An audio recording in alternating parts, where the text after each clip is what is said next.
We're here with Khano Smith, footballer from New England Revolution, Bermuda national team.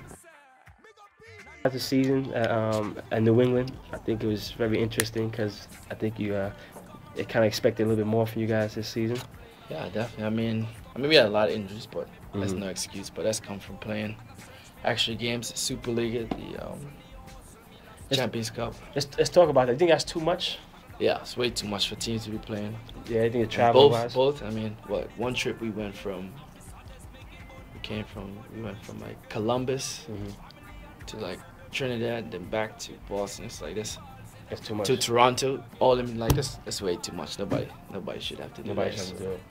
And we just like made the Champions Cup a wash for us. Like after that first game, we had. Now, which one's considered higher, Champions Cup or Liga? I guess the Champions Cup, but SUPERLIGA is more prize money. It's more prize money. It's more prize money. Yeah. I mean, and that was another thing with that. Like they built that as a $1 million tournament, but the $1 million doesn't go to the players. Yeah, it goes to the So that was like the thing with Houston, which was cool. Like we both agreed to split the winnings from the finalists and the winner equally amongst us before we even played the game. So that's why we made a big stink about that. But but it was cool that they was with us on that. So. But when you first initially came to the league and they put you in, they put you out, and you really got a chance to make your mark, where they had the confidence to keep you at left midfield and make your presence. What was that transition like, going from playing D3 with Carolina Dynamo to playing to a high level of MLS?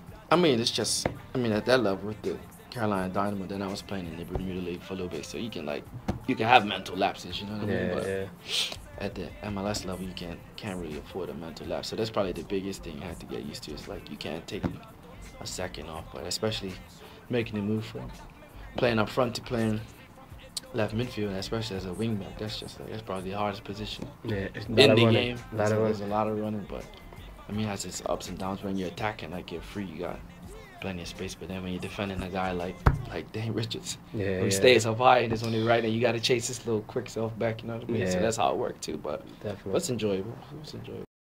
The next question: who do you think is the best? The best? That you was most impressed with? You know what I mean? Skillfully, mentally, you know, just the whole around game. I mean, D-Ro's been a thorn in our side. Past 2 years. D-Ro, but who else? Angel was really impressive. Angel is a really good player. Good touch. But those two is probably the two that stand out.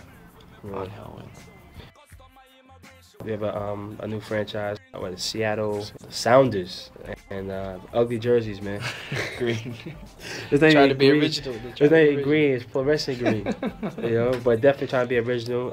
We have some top players we're gonna be playing with: Freddie Lundberg, Casey Keller. How that situation come about? That you over there, that they sent you over. It came about quick. Obviously, like the REVS left me protected for the expansion draft. Whereas before they did protect me because I was under contract, but I guess they figured it was a risk me leaving anyway. Oh, so your contract was up regardless? Yeah, it was up in December, so it was up. So I guess they figured that they didn't want to protect me. And whatever, there's no hard feelings there. But Seattle came in like the day before, and they called me. It's like, well, I'd be interested. And I was like, sure. But you just gotta make it worth my while. So. They did, and that's where I'm off to. Where's you off to? Have you packed? You guys ready? No, I ain't packed yet. I'll do that. I'll go home for a couple of weeks. Yeah. And come back in January. Now, our biggest thing in football is the life outside of ball. You know, and living in Boston is a pretty major city. How was it? How did you experience up there? Boston, I loved it. Like the nightlife and social life in Boston is real.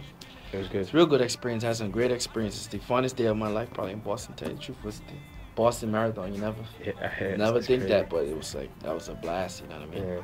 But yeah, Boston, a great city, great sports town. You know, you got all the teams are successful right now. Patriots, Red Sox. So you trying to say you turned into a Red Sox fan? You had to. When they Rome, you gotta do what the Romans do. You know? Remember where you are though. Yeah, I'm in New York. Yeah. Now, how was the support out there in New England for the soccer team? It was alright. Like during the summer, like we always had a core group of fans. They call them the Fort. They was always there, no matter what. We like to talk about it with you, and they'll know the hard work it is to get to the point where you are, and the ups and downs you have to go to become a professional soccer player. For me, I think just the biggest thing is just my love for the game. Like, you know what I mean? that's all I know. Growing up in Bermuda, that's all we play. I think that's what's got me as far as my love for the game and the desire to go as high as I can go within the game itself. So I think if I didn't love it as much, I wouldn't be where I'm at. But even Khano Smith doubles the REVS advantage, and that should be all she wrote.